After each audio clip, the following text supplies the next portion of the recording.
Assalamualaikum warahmatullahi wabarakatuh. Minggu, 17 Oktober 2021. Perkenalkan, nama saya Rafki Aditya dari kelas 12 IPA 3, nomor absen 24. Baiklah, saya akan mempresentasikan materi permainan bulu tangkis. Sejarah permainan bulu tangkis. Permainan bulu tangkis berkembang di Inggris dengan nama Battledore and Shuttledore. Peraturannya adalah pemain harus menjaga kok agar tidak jatuh dan tetap di udara dengan cara memukulnya selama mungkin. Bulu tangkis modern konon merupakan hasil improvisasi dari permainan tersebut.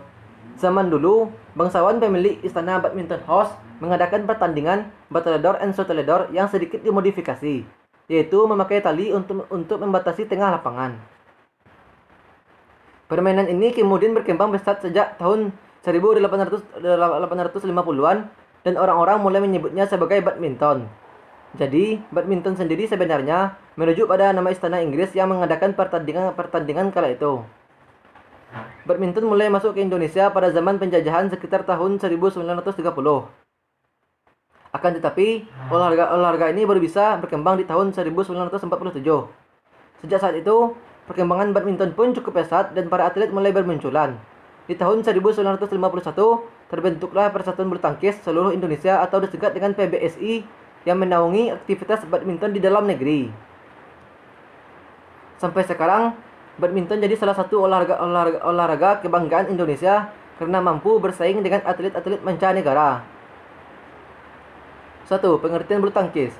Secara harfiah, olahraga ini bisa diartikan sebagai permainan yang dilakukan dengan cara menangkis bola bulu menggunakan raket. Bolanya sendiri berujung pada rokok yang memang terbuat dari bulu-bulu hewan unggas. Bulu tangkis harus dimainkan oleh sedikitnya 2 orang. Tujuan dari permainan ini adalah memukul kok hingga bisa melayang melewati net, kemudian jatuh ke lantai di area lawan agar terhitung sebagai poin. 2. Lapangan bulu tangkis. Lapangan badminton mempunyai bentuk persegi panjang yang dibatasi oleh net untuk memisahkan antara daerah permainan sendiri dan juga daerah lawan. Dengan ukuran panjang lapangan 13,40 meter yang bisa dipakai untuk partai tunggal atau ganda. Memiliki lebar lapangan 6,10 meter untuk pertandingan ganda dan ukuran 5,18 meter jika digunakan untuk partai tunggal. Garis-garis yang ada mempunyai ketebalan 40 mm dan warnanya harus kontras pada warna lapangan. Ukuran net sama untuk tunggal dan ganda. Tinggi 1,55 meter, panjang 6,10 meter, lebar 0,67 meter. Inilah gambaran lapangan bulu tangkis. Peraturan bulu tangkis. Peraturan yang berlaku yaitu harus sesuai dengan peraturan IBF. Kebijakan ini bukan hanya berlaku untuk peralatan dan perlengkapan yang dipakai saja, tetapi partai yang berkepentingan juga harus mengikutnya seperti contohnya produsen peralatan. Para pemain pada permainan badminton dibedakan menjadi beberapa partai. Partai itu diantaranya adalah partai tunggal dan partai ganda. Partai ini berlaku untuk putra maupun putri. Tetapi dalam partai ganda ada campuran. Pertandingan dipimpin seorang wasit dan dibantu 4 hakim garis. Jika bola keluar garis, isyarat hakim garis yaitu dengan merentangkan kedua tangan ke samping. Perhitungan angka. Perhitungan atau scoring di permainan badminton memiliki ketentuan sebagai berikut. Dilakukan dengan 2 kali kemenangan sejak Februari tahun 2006. Semua partai permainan menggunakan sistem pemenang 2 dari 3 set yang masing-masing didapat dengan sistem penilaian peroleh poin.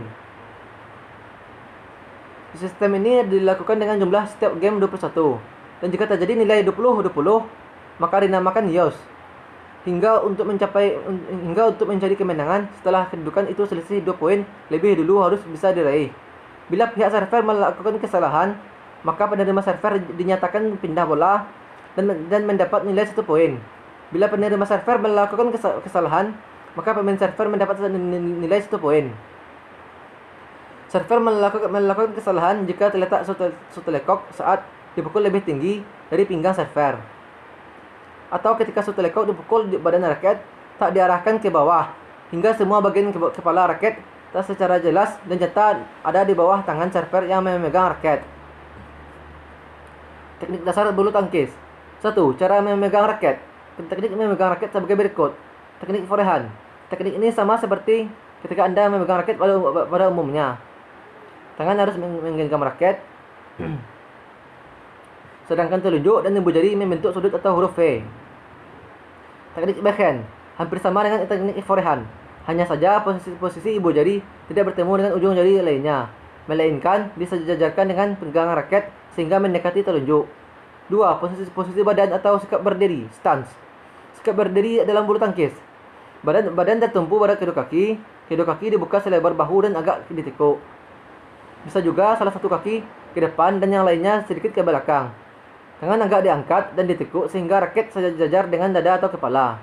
Pelajar kaki atau footwork punya peran yang sangat penting di dalam permainan.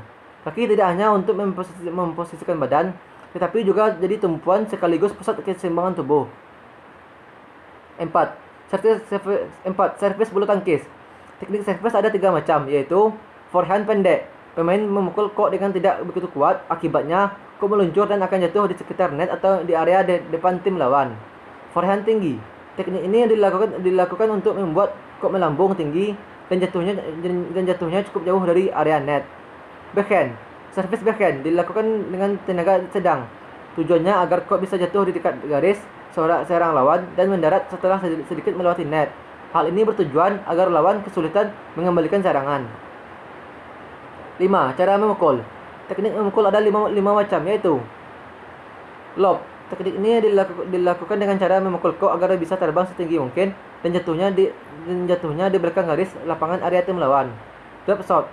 Pukulan drop shot bertujuan untuk mematikan pergerakan lawan. Pukulannya dilakukan secara lurus dan menggunakan tenaga terkecil atau pelan. Tujuannya agar kok bisa jatuh di sekitar net. Drive. Drive adalah jenis pukulan yang mendatar. Arah pukulannya bisa lurus atau menyilang untuk menyasar sisi samping tim lawan. Teknik ini biasanya dilakukan untuk menyerang atau maupun mengembalikan serangan dengan cepat. Netting. Sesuai namanya, teknik ini adalah jenis pukulan yang bertujuan agar kok jatuh tepat di net setelah berhasil melewatinya. Pukulan netting ini cukup sulit dilakukan karena butuh akurasi tinggi. Bila berhasil, tim lawan akan kesulitan mengembalikannya. Smash. Smash adalah jenis pukulan yang bertujuan untuk menyerang sekaligus mematikan pergerakan lawan. Pukulannya sendiri sangat keras dan menukik ke bawah. Untuk melakukan smash, pemain harus memukul kok sekuat tenaga. Smash juga biasanya dilakukan dengan cara melompat untuk menghasilkan serangan yang cepat. Serangan yang cepat, kuat dan arahnya menukik tajam ke bawah lapangan. Sekian video dari saya. Assalamualaikum warahmatullahi wabarakatuh.